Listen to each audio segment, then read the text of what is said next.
kalau orang bisa nggak punya uang itu karena mereka kurang ada ilmunya. Ada ilmunya pasti bisa. Okay. Orang seperti Pak Hermanto dikasih tempat manapun tanpa privilege manapun pasti jadi. Ya. Gitu.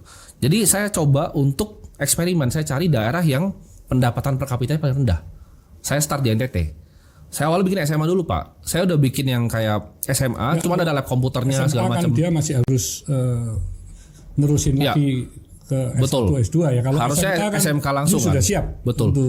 Untuk berwirausaha. Betul, tapi ketika saya tackle di daerah seperti itu, mereka dikasih lab komputernya belum siap Pak keterampilannya. Jadi saya pikir oke, ini harus lebih kecil lagi berarti mulainya.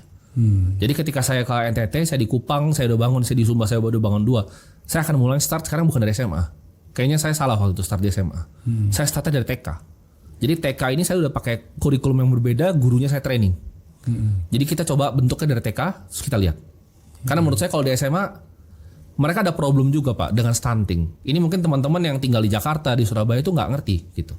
Kenapa pentingnya anak-anak muda itu dikasih makan? Karena ketika saya datang, saya kaget Pak, kecil-kecil sekali orangnya. Jadi saya pikir oke, gimana?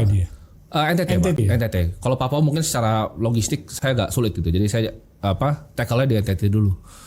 Anak-anaknya itu banyak yang stunting. Nah di sana saya pikir coba saya solve dari yang masih kecil deh gitu.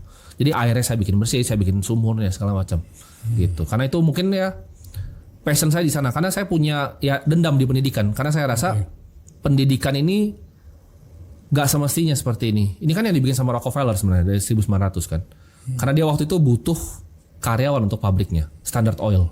Jadi yang bikin semua sistem sekolah tuh Rockefeller. Sampai sekarang foundation masih influence semua pendidikan di dunia. Nah saya pengen sekolah yang baru, yang critical thinking, yang orang tuh nggak menghafal gitu. Nah kalau menurut tim ya, sekarang ini anak-anak muda ini lebih suka healing ya. Ada tantangan sedikit sudah pindah kerja. Nah itu disebabkan oleh apa? Mudah bosan juga ya? Itu sih mentalnya yang lemah ya Pak. Tapi itu yang saya sadar sih.